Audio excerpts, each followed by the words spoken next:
Welcome to Burlap Teachers. Enjoy the video. You start by preparing. Backup chats to Google Drive or iCloud so you can recover messages. This matters because updates can overwrite local data. Once done, verify battery is above 20% and connect to reliable Wi-Fi or cellular data to avoid interruptions. Next, check available storage and delete large files if under 100 MB free. This prevents failed installs. Make sure you know your phone's OS version, so you choose the correct update path. Now proceed to install.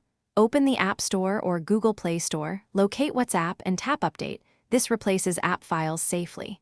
If auto update is off, enable it to keep security patches current because manual updates lag behind. During installation, review permission requests. Grant only what's needed for core features, contacts and storage for backups, microphone for voice notes. Once the update completes, launch WhatsApp to let it migrate data and optimize databases. This can take a few minutes.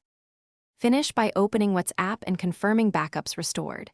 Check recent chats and media to ensure integrity, because successful restoration prevents data loss. If something fails, first clear the app cache, then reboot the phone. If the problem persists, uninstall and reinstall only after you created a fresh backup.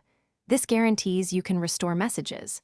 If downloads stall, reset network settings or switch from Wi-Fi to mobile data and retry. One tip: keep your phone OS updated. Thanks for watching. Consider subscribing if this video helped you.